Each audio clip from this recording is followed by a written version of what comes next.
하나님께서 오늘 우리에게 내려주신 말씀은 요나서 4장 1절부터 11절까지의 말씀입니다. 하나님의 기록된 계시의 말씀을 봉독하겠습니다. 하나님의 말씀을 들으십시오. 요나가 매우 싫어하고 성내며 여호와께 기도하여 이르되 여호와여, 내가 고국에 있을 때에 이러하겠다고 말씀하지 아니하였나이까. 그러므로 내가 빨리 다시스로 도망하였사오니 주께서는 은혜로우시며 자비로우시며 노하기를 더디하시며 인애가 크시사 뜻을 돌이켜 재앙을 내리지 아니하시는 하나님이신 줄을 내가 알았음이니이다. 여호와여, 원하건대 이제 내 생명을 거두어 가소서. 사는 것보다 죽는 것이 내게 나음이니이다 하니 여호와께서 이르시되 내가 성내는 것이 옳으냐 하시니라. 요나가 성읍에서 나가서 그 성읍 동쪽에 앉아 거기서 자기를 위하여 초막을 짓고 그 성읍에 무슨 일이 일어난가를 보려고 그 그늘 아래에 앉았더라. 하나님 여호와께서 박넝쿨을 예비하사 요나를 가리게 하셨으니 이는 그의 머리를 위하여 그늘이 지게 하며 그의 괴로움을 면하게 하려 하심이었더라. 요나가 박넝쿨로 말미암아 크게 기뻐하였더니 하나님이 벌레를 예비하사 이튿날 새벽에 그 박넝쿨을 갉아먹게 하심에 시드니라. 해가 뜰 때에 하나님이 뜨거운 동풍을 예비하셨고 해는 요나의 머리에 쪼임에 요나가 혼미하여 스스로 죽기를 구하여 이르되 사는 것보다 죽는 것이 내게 나으니이다 하니라. 하나님이 요나에게 이르시되 내가 이 박넝쿨로 말미암아 성내는 것이 어찌 옳으냐 하시니 그가 대답하되 내가 성내어 죽기까지 할지라도 옳으니이다 하니라. 여호와께서 이르시되 내가 수고도 아니하였고 재배도 아니하였고 하룻밤에 났다가 하룻밤에 말라버린 이 박넝쿨을 아꼈거든. 하물며 이 큰 성읍 니느웨에는 좌우를 분별하지 못하는 자가 12만여 명이요 가축도 많이 있나니 내가 어찌 아끼지 아니하겠느냐 하시니라. 아멘. 이것은 하나님의 말씀입니다. 하나님께서 오늘도 하나님의 말씀으로 하나님의 백성들에게 은혜 베풀어 주시기를 간절히 원합니다. 저희가 이번 9월 한 달을 지나며 요나서의 말씀을 나누고 있습니다. 오늘은 요나서의 마지막 장, 이 4장 내용을 통해서 하나님께서 저희에게 무엇을 말씀하시는지 살펴보고 요나서 설교를 마무리하려고 합니다. 제가 요나서 말씀을 전하면서 여러분께 재차 말씀드렸던 내용 중에 이런 이야기를 했습니다. 요나서가 누구에 관한 책이라고 했습니까? 그 요나라고 써있다 그래서 요나의 책이 아닙니다. 요나는 예수님의 예표입니다. 요한복음 5장 39절 말씀에 너희가 성경에서 영생을 얻는 줄로 생각하고 성경을 연구하거니와 이 성경이 곧 내게 대하여 증언한 것이니라. 예수님께서 자신에 대해서 증언한 책이라고 말씀하셨죠. 그래서 예수님 당시의 성경이라면은 당연히 구약이겠죠. 그때 신약은 없었으니까요. 요나서뿐만 아니라 모든 성경은 하나님과 그 보내신 자 예수 그리스도를 증언하는 책입니다. 그래서 요나라는 인물도 단순히 개인으로 여겨서는 안 된다고 말씀을 드렸습니다. 저희는 요나를 장차 오실 예수님을 가리키는 표지판 혹은 그림자와도 같은 역할을 하는 인물로 이해하는 것이 하나님의 말씀을 바르게 이해하는 것입니다. 먼저는 이 예표라는 말이 의미하는 바를 여러분께 조금 더 풍성하게 설명을 드리려고 합니다. 저희는 요나라는 한 사람을 그냥 단순히 하나님 명령에 불순종한 사람이지 또는 원수들을 향한 자비라고는 눈꼽만치도 없어가지고 하나님의 은혜를 선포하느니 그냥 세상 끝으로 도망가리라 이랬던 사람이지 이렇게 이해하면 안 된다고 했습니다. 요나를 봐, 막 하나님 말씀 피해서 도망치더니 결국에는 죽을 고생을 하다가 돌이키고 돌아오잖아. 이렇게 단순하게 이해하는 것은 저희가 요나를 좀 예표적으로 이해하지 못하고 있다는 뜻입니다. 이미 몇 주에 걸쳐 말씀드렸으니 간단하게만 다시 말씀을 드리겠습니다. 요나는요, 단순히 자기 잘못 때문에 벌을 받은 것도 아니고요. 요나가 하나님의 심판을 의미하는 그 풍랑 가운데서 제비에 뽑히는 것도 단순하게 요나의 죄만 드러났다는 뜻은 아닙니다. 그 제비 뽑는다는 말은 제가 특별한 용어라고 이미 말씀을 드렸죠. 구약의 대속죄일에 밖으로 광야로 내보내서 죽일 염소를 뽑을 때 쓰는 특이한 말이라고 했습니다. 자, 그리고 물고기에게 삼켜져서 3일 밤낮을 보낸 요나는 예수님께서 직접 말씀하신 것처럼 무덤에 묻혀서 3일을 지내게 되실 예수님 자신에 대한 예표라고 하셨죠. 그러지 않고 우리가 요나를 단순히 개인으로만 여겨서 그 행동과 또 요나의 일생을 통해서 그냥 교훈을 이끌어내는 것은요, 대단히 인본적인 메시지로 우리를 인도할 위험이 있습니다. 저희는 완성된 신구약 성경을 가지고 있고요. 이 빛 안에서 신약의 빛을 통해서 예수 그리스도를 통해서 예수님을 가리키는 인물로 우리가 어떤 인물이든 사건이든 이해를 해야 된다는 것입니다. 그것이 우리가 어떤 인물을 예수님의 예표입니다라고 할 때 갖는 의미 중에 하나입니다. 이번에는요, 이 예표라는 말을 좀 다른 차원에서 이해하실 수 있도록 말씀을 드리겠습니다. 궁색한 변명을 먼저 드리자면은 이것은 제가 여러분께 예표라는 말을 잘 충분하게 설명하지 못했기 때문입니다. 앞서 본 것처럼 저희가 요나를 포함해서 구약의 인물이나 사건들을 대할 때 그것을 예수님을 가리키는 사건으로 이해해야 된다고 말씀드렸죠. 근데 그게 예표가 뜻하는 전부는 아닙니다. 저희는 이와는 반대로 예표를 예수님과 예수님이 하신 일들과는 반대의 일을 가리키는 것이구나라고 이해해야 될 때도 있습니다. 자, 좀 헷갈리시죠? 어떨 때는 예수님을 가리키는 것으로 이해해야 되고 어떨 때는 예수님과 반대되는 것으로 이해해야 된다는 말이 무슨 뜻입니까? 자, 가능한 한 쉽게 설명을 해드리겠습니다. 예표는 말씀드린 것처럼 본체가 아닙니다. 예표는 본체가 아닙니다. 본체를 가리키는 표지판이죠. 그렇지만 역시 본체를 가리키는 것이긴 합니다. 그렇지만 예표가 본체를 가리키지 않는다는 건 무슨 의미냐? 이번에 예표를 표지판이라고 생각하지 마시고요. 그림자라고 생각해 보십시오. 예표를 그림자에 빗대어 생각해 보십시오. 여러분께서 누군가의 그림자를 봅니다. 그럼 그 그림자는 그 사람인가요? 아닌가요? 그 사람 자체는 아니죠. 그림자가요. 하지만 우리가 그림자를 보면서 키는 대충 어느 정도이겠구나. 몸이 뚱뚱하구나. 날씬하구나. 아니면은 몸에서 어디가 두드러져 있구나. 이런 대략적인 것은 그림자를 보고 알 수가 있습니다.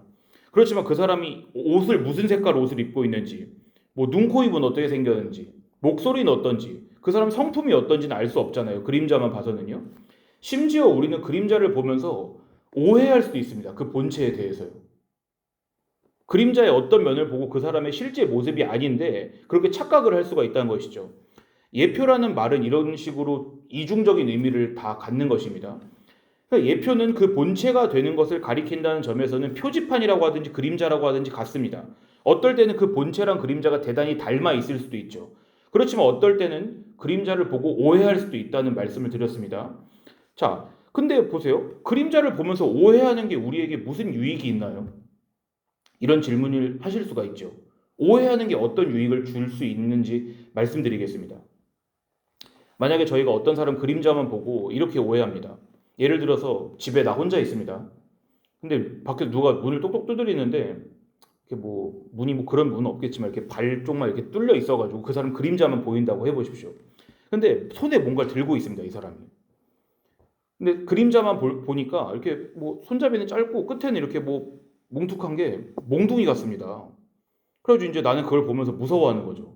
강도인가 보다. 그래서 누구세요? 그러니까 친구 목소리입니다. 그래서 내가 아는 사람이군 하고 문을 열었더니 몽둥이가 아니라 꽃다발을 들고 있다고 해보십시오. 근데 그림자만 봐서 모르잖아요. 그게 꽃다발인지 몽둥이인지. 그러니까 보세요. 조금 전까지 내가 그림자만 보고 몽둥이라고 오해했던 것이 지금 내가 그걸 본체를 봤는데 꽃다발이었구나라는 걸 알게 되었을 때 내가 마음이 어떤가요? 그게 애초부터 꽃다발이었구나라고 알았을 때보다 내 마음을 더 감동시키잖아요.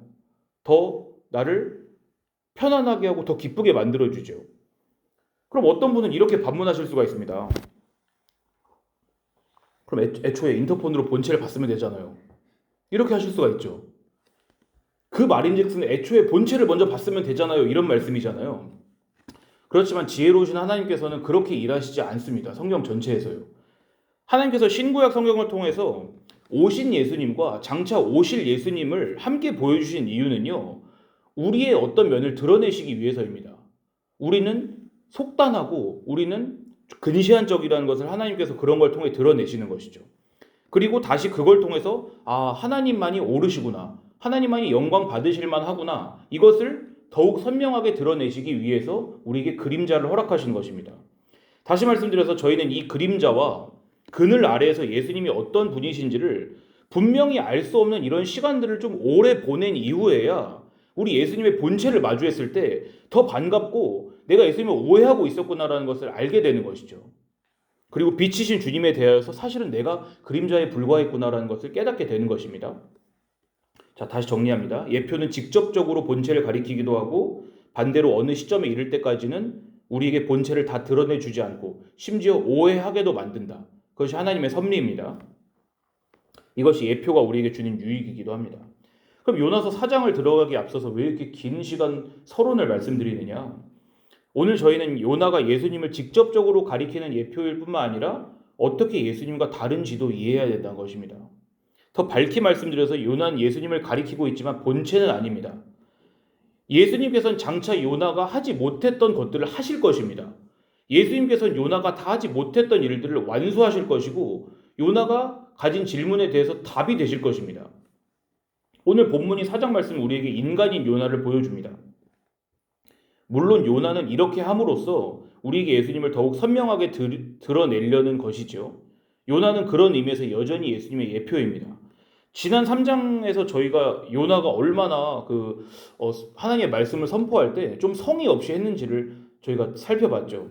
가로질러서 가는 데만 3일이 걸리는 큰 성읍입니다. 이 니누에는요. 가로 세로가 각각 18km 정도 된다고 말씀드렸죠. 여기를 단 하루 동안만 요나는 지나다닙니다. 가로질러서 뚫고 가는 데만 3일이 걸리지만 요나는 하루 동안만 하나님의 말씀을 선포합니다. 그리고 하나님의 말씀이 사람들 속으로 쑥 들어갑니다. 높은 자와 낮은 자를 막론하고요. 하나님을 믿고 금식하고 슬픔의 옷을 입습니다. 심지어는 왕까지 자기의 보좌에서 내려와서 왕의 옷을 벗고 거친 베옷을 입죠. 그리고 제 위에 앉아서 회개합니다. 지금 도대체 무슨 일이 일어나는 것이죠? 요나의 선포는요, 우리 기준에서 보았을 때 충분하지 않았습니다. 요나는 하나님의 말씀을 자세하게 강론한 것이 아닙니다. 복음 집회를 연 것도 아닙니다. 단순하게 5마디의 말을 했습니다. 요나는요. 아마도 어눌한 외국어로 얘기했겠죠. 40일이 지나면 니느웨가 무너지리라. 이 말만 선포했습니다. 심지어 이 말은 여러분 우리가 기대하듯이 회개하라라는 말도 아니었습니다. 40일이 지나면 니느웨가 무너지리라. 그런데도 사람들은 회개했죠.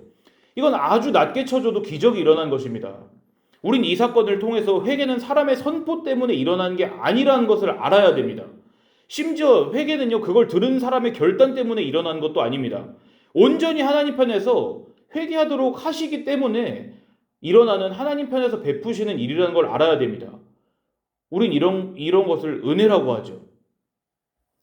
보십시오. 니느웨가 어떤 나라라고 했습니까? 적국 포로 잡으면 산채로 가죽을 벗긴다 그랬잖아요. 눈을 뽑고 사지를 자르는 그런 나라입니다. 그런 게 아무렇지도 않은 나라라고요.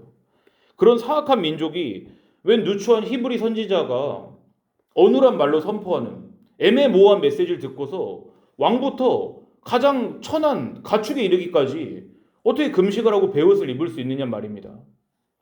온 도시에 조서를 내려서 사람들이 금식하고 회개할 것을, 자기 악으로부터 벗어날 것을 촉구합니다. 그리고 이 사람들이 그렇게 하도록 이 사람들의 마음과 손을 움직이신 그 장본인이신 하나님께서 이런 모습을 보시고 뜻을 돌이키셔서 원래 이 도시를 뒤집어 엎으시려는 계획을 철회하셨습니다.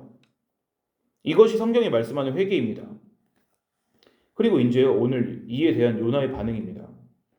4장 1절부터 3절 말씀에 요나가 매우 싫어하고 성내며 여호와께 기도하여 이르되 여호와여 내가 고국에 있을 때 이러하겠다고 말씀하지 아니하였나이까. 그러므로 내가 빨리 다시스로 도망하였사오니 주께서는 은혜로우시며 자비로우시며 노하기를 더디하시며 인애가 크시사 뜻을 돌이켜 재앙을 내리지 아니하시는 하나님이신 줄을 내가 알았음이니이다. 여호와여 원하건대 이제 내 생명을 거두어 가소서.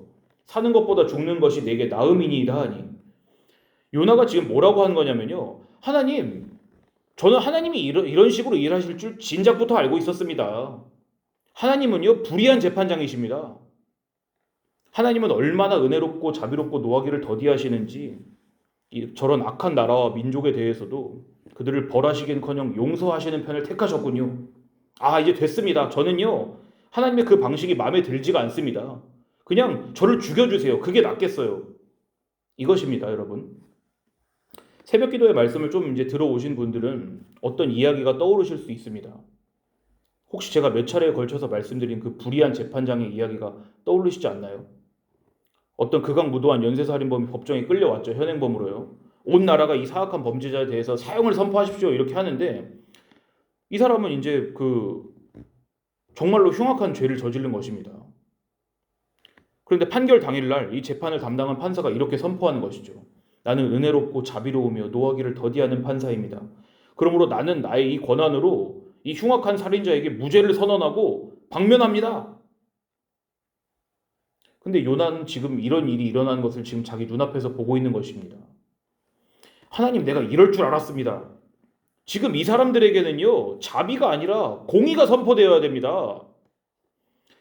여러분, 저희가 섣불리 요나를 무정하고 은혜도 모르는 사람이라고 그냥 여기시기 전에요, 이 요나를 하나님의 선지자라고 그냥 여기시기 전에요, 우리와 같은 한 명의 인간이라고 생각해 보시기를 제가 요나서 서두에 말씀드렸습니다.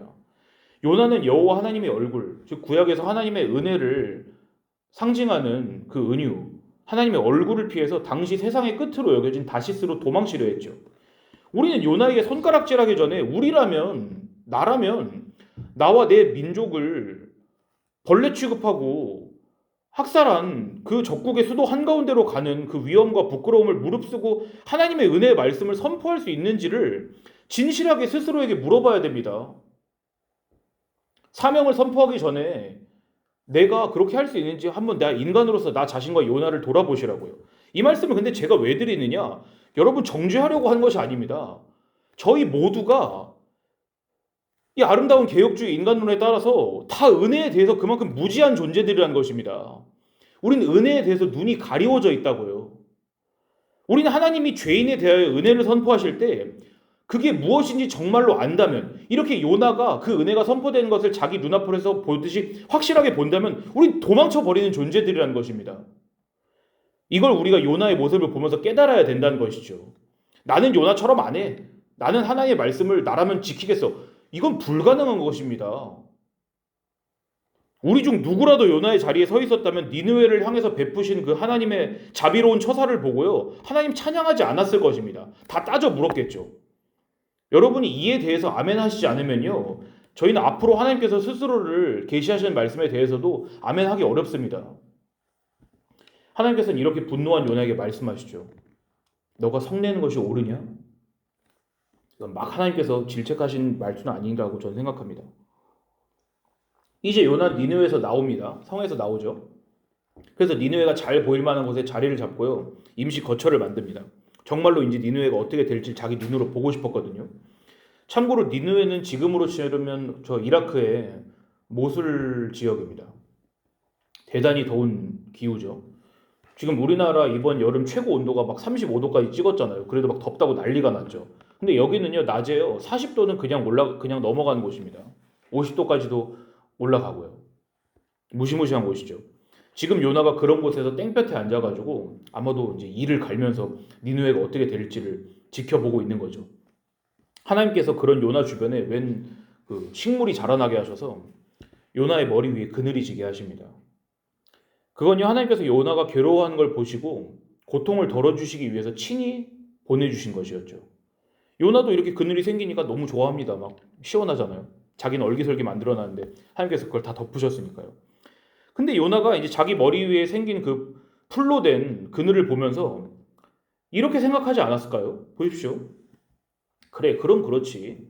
하나님께서 이렇게 나를 도우시는 걸 보니 결국에는 성이 멸망한 것을 내 눈으로 보게 하실 수도 있겠구나. 성경에는 요나가 니느웨가 멸망하는지 보려고 앉아있었다 이렇게 써있지는 않습니다. 그 성읍에 무슨 일이 일어나는지를 보려고 자기가 만들어 놓은 초막에 앉아있었다고만 써있죠. 그렇지만 저희가 전체 정황상 요나가 이 무더운 사막의 불볕에서 기다리는 것을 불사하면서까지 그토록 보고 싶어 했던 게 무엇이었을까요? 하나님의 자비가 아니라는 것은 알 수 있겠죠. 왜냐하면 앞에 읽은 4장 1절에서 3절에서 요나가 노골적으로 하나님의 은혜에 대해서 불만을 토로하지 않습니까? 하나님이 이러시는 것은 불공정해요. 그런데 그런 와중에 이 니느웨의 멸망을 보기 위해 기다리는 그 와중에 하나님께서 베푸신 기적으로 단 하루 만에 박넝쿨이 자라나서 자기에게 그늘을 드리워 준 것입니다. 그러면 요나에게 이게 뭘 의미하겠습니까? 하나님께서 그래도 내 말을 좀 들어주시려나 보다 이렇게 생각을 했겠죠. 아이러니하죠. 요나는 지금 자기에게 은혜가 베풀어지는 것은 당연하게 생각하는데 정작 자기는 저 니느웨에 은혜가 베풀어지지 않기를 바라고 있는 자기 생각에 하나님의 응원 메시지를 보내는 거라고 생각하고 있잖아요. 그리고 이제 또 다시 하루가 채 지나지 않아서 새벽이 되니까 역시 하나님께서 보내신 벌레가 와서 나무를 다 갉아먹습니다. 그래서 시들어 버리죠. 그리고 해가 뜰 쯤이 돼서는 더욱 심각해집니다. 상황이. 역시 하나님께서 이번에도 뭔가를 보내십니다. 뜨거운 사막 바람을 보내죠. 50도 정도 되는 바람이 불어온다고 생각해 보십시오. 그냥 바로 미라가 되지 않겠습니까? 이제는 다시 그늘이 없어진데도 엎친데 덮친 격으로 요나의 머리 위에 태양이 장렬합니다. 요나가 무슨 생각을 했을까요? 속으로 온갖 욕을 다 했겠죠. 지금 사람 놀리는 거야? 도대체 뭐 하자는 거야, 하나님은? 만약 어제 요나가 넝쿨 그늘 가운데서 기뻐한 이유가 하나님께서 니느웨를 결국 심판하시리라는 뜻을 내비치셨기 때문이다. 이걸 보고 기뻐한 것이라고 우리가 생각한다면 반대로 오늘 그 넝쿨이 다 사라져 버린 것은 무슨 의미일까요? 결국 하늘에 계신 저 노친네가 기어코 저 악한 성읍에 은혜를 베푸시려고 하나보다. 4장 8절 말씀입니다. 해가 뜰 때에 하나님이 뜨거운 동풍을 예비하셨고 해는 요나의 머리에 쪼임에 요나가 혼미하여 스스로 죽기를 구하여 이르되 사는 것보다 죽는 것이 내게 나으니이다 하니라. 또 죽어버리는 게 낫겠다고 따지죠. 이건요 그냥 막 단순히 덥습니다 이런 게 아닌 거 아시겠죠? 하나님의 은혜에 대한 항변입니다. 은혜에 대한 항변. 거듭 말씀드리지만 요나의 이런 모습은요 하나님의 은혜는 우리가 자연인으로서 깨달을 수 없다라는 것을 우리가 알아야 되는 것입니다. 하나님께서 이런 요나에게 말씀하십니다. 10절 11절입니다. 여호와께서 이르시되 내가 수고도 아니하였고 재배도 아니하였고 하룻밤에 났다가 하룻밤에 말라버린 이 박농쿨을 아꼈거든. 하물며 이 큰 성읍 니느웨에는 좌우를 분별하지 못하는 자가 12만여 명이요 가축도 많이 있나니 내가 어찌 아끼지 아니하겠느냐. 하나님의 이 말씀은요 단순히 요나의 잘못을 꼬집고 지적하시려는 것 이상의 의도를 가지고 있습니다. 하나님께서 저 악한 성읍과 그 가운데 사는 사람을 용서하시고 아끼시고 사랑하신다는 말씀입니다. 요나는 박농풀을 자기가 기르지 않았습니다. 수고도 하지 아니하였습니다. 하지만 그걸 대단히 아꼈습니다. 여기서 아낀다는 말은요, 그 우리가 식물 보살필 때 쓴 말이 아니라요, 그 히브리어로 불쌍히 여긴다, 동정한다라는 뜻입니다. 하나님은 지금 뭘 말씀하시나요? 사람은 자기가 한 어떤 노력도 없이 선물로 받은 것을 좋아하라고 기뻐하는데 그 이유는 그게 단순히 자기 머리를 가려주기 때문입니다. 자기 좋기 때문에 선물을 좋아하는 거라고요. 사람은 값없이 베풀어지는 은혜라는 걸 이해하지 못할 뿐만 아니라 혹여라도 그 은혜가 베풀어진다면 내 머리를 가리는데 베풀어져야 된다고 생각하는 게 우리 사람이라는 것입니다. 하나님은 단순히 요나 이기심을 질책하시는 게 아닙니다. 하나님은 본질적으로 사람이 은혜라는 걸 이해하지 못하며 나 하나님은 너희가 이해하지 못한 그 은혜를 베푸는 하나님이라는 걸 가르치고 계신 것이죠. 나의 은혜란 이런 것이다. 나 여호와 하나님은 예루살렘뿐 아니라 니느웨도 사랑하는 하나님이야. 나는 내 백성에게 그걸 가르치고야 말 거야. 니느웨에 사는 사람들에 대한 하나님의 말씀 잘 들어보세요. 이 당시엔 여자와 어린아이 인구수에 포함시키지도 않았을 때입니다. 근데 이 당시에 하나님께서는 이 니느웨에 12만여 명이나 되는 사람들이 살고 있으며 심지어 가축도 많이 있다고 말씀하십니다. 그리고 그들을 아낀다고 말씀하십니다. 이건 하나님이 동물 보호단체를 후원하신다 이런 소리가 아니라요. 여러분 성경이 여러 부분에서 우리 사람을 짐승, 동물에 빗대는 말씀을 한번 찾아보십시오. 그러면 하나님께서 가축을 아끼시다는 말씀이 무엇을 의미하는지가 좀 더 풍성하게 다가오실 것입니다. 이제 다시 그리스도의 예표인 요나를 보십시오. 저희가 처음 1장부터 3장에 이르기까지는 요나가 예수님의 어떤 모습을 닮았고 그 닮은 모습으로부터 요나를 이해했습니다. 그러나 오늘 4장 말씀은 그런 말씀이 무색할 정도로 하나님의 은혜에 대해서 반기를 들며 분노하는, 씩씩거리며 차라리 죽는 게 낫겠다고 하는 요나의 모습을 우리에게 보여주시죠. 그럼에도 여전히 요나는 우리 주님의 예표일까요? 여전히 주님의 예표입니다. 왜냐하면 우리 주님께서는요, 오늘 요나가 이해하지 못했던 하나님의 일하시는 이 어처구니 없는 것처럼 보이는 이 은혜에 대해서 최종적으로 설명하실 분이거든요. 요나는 오실 예수님께서는 자기와 다른 분이시라는 것을 자기의 온 생애로 증명하고 있는 것입니다. 먼저 우리 성경을 보면서 요나의 마음을 깊이 이해하고요. 그것이 원래 우리 마음은 그런 식으로 생각하는 존재들이구나 라는 것을 먼저 깊이 깨달아야만 합니다. 우린 요나를 보면서 요나가 하나님의 값없이 베푸신 은혜를 보면서 따지는 그 모습을 보면서 바로 우리가 요나처럼 생각한다는 것을 아셔야 됩니다. 우리는 하나님이라면 응당 값없이 은혜를 베푸셔야지 이렇게 생각하는 게 얼마나 얄팍하고 솔직하지 못한 것인지 우리가 좀 알아야 합니다. 왜냐하면 우리는 다 은혜 받을 뭔가를 해야 하나님께서 그 보답으로 은혜 주신다고 생각하거든요. 그게 우리가 죄인이라는 말에 두드러진 의미입니다. 그리고 지혜로우신 우리 하나님께서는 그 그림자 가운데 우리를 오랫동안 놔두심으로써 그 본체가 되신 우리 주님과 우리가 실제로 마주했을 때 우리가 얼마나 하나님을 오해했었는지를 깨닫고 우리의 마음이 깨뜨려지도록 하시고 비로소 우리가 은혜를 똑바로 보도록 만드시는 것입니다. 이제 이 은혜의 본체가 되시는 분께 대해서 여러분께 말씀을 나누고 마치겠습니다. 우리가 흔히 기대하는 것처럼요, 하나님의 은혜는 아무런 값없이 베풀어지는 것이 아닙니다. 자, 오해하지 마시라고 설명을 덧붙이겠습니다. 쉽게 말씀드려서 우리가 누구에게 선물을 준다면 받는 사람 입장에서 그 선물은 공짜입니다. 그렇죠? 선물을 내놨으니까 돈을 줘 이러진 않잖아요. 그렇지만 그 선물을 주는 사람의 입장에서는 먼저는 그 선물을 값을 치르고 사야 됩니다. 그러니까 그 선물을 값없다라고 하는 말은 주는 사람과 받는 사람의 입장이 서로 다른 것이죠. 받는 사람은 그 선물이 값이 없지만 주는 사람은 그 선물에 대해서 정확한 값을 먼저 치러야만 되는 것입니다. 저희가 이것을 이해해야만 성경 전체를 통틀어서 가장 요상한 이야기를 깨달을 수 있습니다. 그 요상한 이야기란 뭐냐? 바로 선하신 하나님께서 악한 죄인을 용서하신다는 이야기입니다. 요나는 아직 이해하지 못했습니다. 어떻게 선하신 하나님이 저 악한 성읍과 그 백성을 용서하실 수 있는 거야? 그게 우리에게 지엄한 율법을 주신 그 하나님이 맞는 거야? 만약 하나님께서 자기에게 합당한 일을 한 사람에게 상을 내리시고 자기 명령을 거스른 사람에게 벌을 내리시는 하나님이 아니시라면, 그 반대로 하시는 하나님이시라면 나는 그런 하나님을 믿느니 차라리 죽어버리겠어. 이게 요나와 우리의 생각입니다.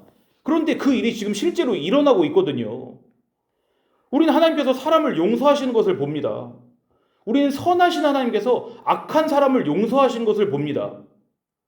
스스로를 자비롭고 의롭다고 선포하는 어떤 재판장이 연쇄살인마와 진배 없는 백성과 그 성읍에 용서를 하시고 무죄를 선언하시고 석방하시는 그 말도 안 되는 이야기가 진짜로 일어나고 있는 것을 본다고요. 이것은 유대인에게는 거리끼는 것이요 이방인에게는 미련한 것이라고 바울이 말한 바로 그런 것입니다. 우리가 이런 일을 들으면요, 심지어 우리 자신에게 이런 은혜가 베풀어진다고 하더라도 우리는 하나님께 따집니다. 아니, 하나님 어떻게 죄값을 치르지도 않았는데 용서하실 수가 있나요? 그게 저 사람이 아니라 심지어 자기 자신이라고 하더라도 저는 하나님께서 일하시는 것을 그렇게 받아들일 수 없습니다. 마치 아브라함이 하나님을 가르치듯이 물었던 것처럼 주께서 이같이 하사 의인을 악인과 함께 죽이시면 부당하오며 의인과 악인을 같이 하심도 부당하니이다. 세상을 심판하신 이가 정의를 행하실 것이 아니니까 우린 이렇게 하나님께 정의를 가르친다는 말입니다. 이 질문을 줄이자면 이렇습니다. 왜 하나님은 저 죄인이 죄값을 치르지 않도록 하시나요?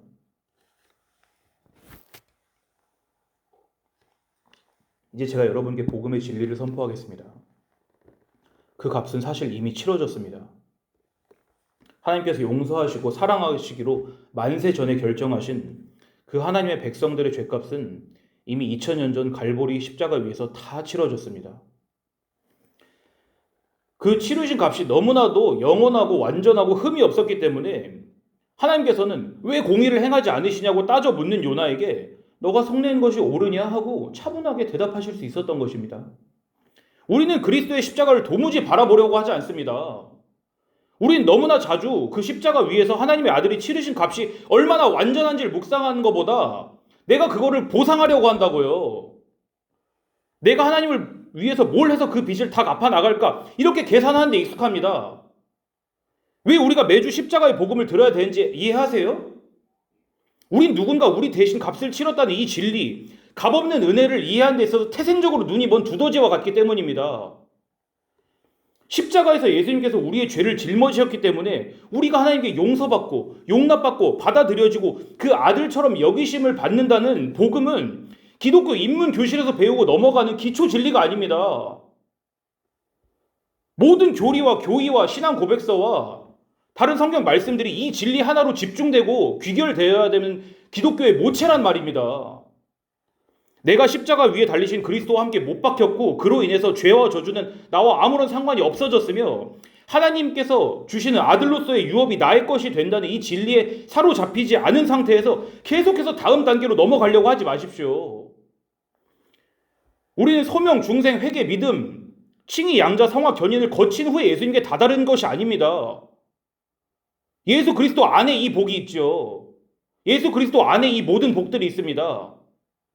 예수 안에요. 기독교는 예수로 시작해서 예수로 걷다가 예수님으로 종착합니다. 모든 성경이 예수님께 대하여 증언하고 있습니다. 예수님이 십자가에서 그 백성을 위해 치르신 값이 얼마나 완전한지를 보여주시기 위해서 신구약의 모든 말씀이 우리에게 주어졌다고요. 일례로 우리가 그토록 읽기 힘들어하는 율법서를 보십시오. 우리가 외우다가 몇십 분 만에 포기하는 그 제사 제도와 절기들을 보십시오. 성경은 제사를 목적에 따라서 또 방식에 따라서 몇 가지로 구분합니다. 목적에 따라서는 번제, 소제, 화목제, 속죄제, 속건제 이렇게 5가지로 구분하죠. 제사를 드리는 방식에 따라서는요. 화제, 거제, 요제, 전제 이렇게 구분합니다. 외우실 필요 전혀 없습니다. 그런데 이거를 배우는 게 도대체 우리에게 무슨 의미가 있습니까? 이런 것들을 배우는 게요. 우린 성경을 읽기 힘들 때 이렇게 뭐 이런 거 배워 이렇게 스스로 뭐 이렇게 내려놔 버릴 때가 있습니다. 근데 이 모든 것들은 십자가에 달려서 우리의 죄를 속하시는 예수님을 가리키는 손가락들입니다. 화제가 무엇입니까? 화제요. 불에 싸그리 태워서 드리는 것입니다. 제물을요. 거제는 무엇입니까? 들 거자를 써서 이렇게 하나님 앞에 올려 드리는 것입니다. 이렇게 제물을 들거든요. 소제는 무엇입니까? 곡식을 진 이겨서 빻아서 가루로 만들어서 하나님께 드리는 게 소제입니다. 요제는 무엇입니까? 흔들 요자를 써서 하나님 앞에 이렇게 흔드는 것입니다. 제물을요. 전제는 무엇입니까? 제물 드리고 뒤에 그 위에 포도주를 부어서 드리는 게 전제죠. 이제 십자가에 달린 주님을 보십시오. 제물이 높이 들리듯이 하나님의 아들께서 저주받은 나무에 달려서 거제가 되셨습니다. 채찍에 맞아서 온 몸에 살점이 뜯어져 나가서 진 이겨져서 하나님 앞에 소제물이 되셨습니다. 저체온증과 고통으로 인해서 저 멀리서 봐도 바들바들 떨리는 게 보일 정도로 하나님 앞에 요제가 되셨단 말입니다. 그 피와 물이 한 방울도 남지 않고 흘려져서 하나님 앞에 전제가 되었습니다. 요나의 머리 위에는 요나를 가릴 박넝쿨이 있었지만은 예수님의 머리 위에는요 그런 것이 없었습니다. 하나님의 진노의 불길이 예수님을 다 휘감아서 예수님께서 번제가 되셨죠. 그리하여 우리가 그 완전한 공로를 힘입어서 하나님 앞에 담대히 나아갈 수 있는 것입니다. 신구약의 모든 말씀이 그리스도의 십자가 위에서 다 성취되었습니다. 다 이루었다고 하셨죠. 예수님이 십자가에 매달리셨기 때문에 예루살렘과 니느웨가 동일하게 주님의 품 안에 안기게 되는 것입니다. 요나는 이때는 이해하지 못했겠지만 자기가 천국에 가고 약 800년이 흐른 뒤에 드디어 이해했을 것입니다. 그때는 요나가 십자가가 서는 것을 봤거든요. 이제 요나는 그걸 보면서 자기가 하나님께 따져 물었던 왜 저들에게 은혜를 베푸시냐고 물었던 그 자기의 질문이 얼마나 어리석은지를 보게 됐겠죠.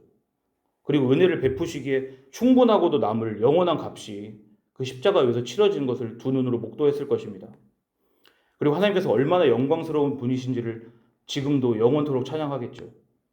우리에게도 하나님께서 동일한 은혜를 베풀어 주시길 간절히 원합니다. 오늘 하나님께서 교회와 그 백성의 눈을 여셔서 주님의 십자가에서 하나님의 사랑을 보시도록 한 그 은혜가 날로 날로 커지게 하시기를 간절히 원합니다. 기도하겠습니다. 우리의 영원한 재물이 되시는 주님을 찬양합니다.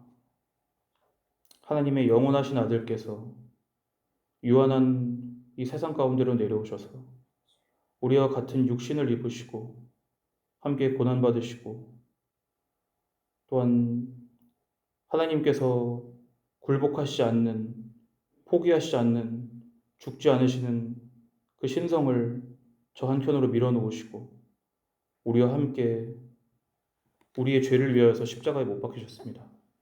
우리는 주님의 그 완전하신 공로에 힘입어서 하나님 앞으로 나아갈 수 있습니다.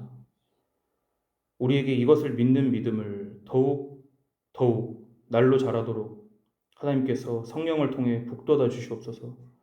아직 이 진리가 우리 마음 가운데 새겨지지 않았거나 아직 믿지 못하는 심령에는 하나님께서 더욱 은혜를 베푸셔서 이 믿음만으로 살아갈 수 있도록 복을 내려주시옵고, 그래서 십자가에 달리신 하나님의 아들을 보는 우리의 눈이 더욱 또렷하여져서 오직 하나님께만 영광 돌리는 그 날들이 우리의 이 생애와 앞으로 올 생애에 영원토록 계속되도록 주님께서 함께하여 주시옵소서. 누가 주께 먼저 드려서 갚으심을 받겠느냐? 이는 만물이 주에게서 나오고 만물이 주로 말미암고 주에게로 돌아갑니다. 그에게 영광이 세세히 있을지어다. 아멘. 우리를 위하여서 십자가의 제물이 되신 하나님의 아들 예수 그리스도 이름으로 기도드리옵나이다. 아멘.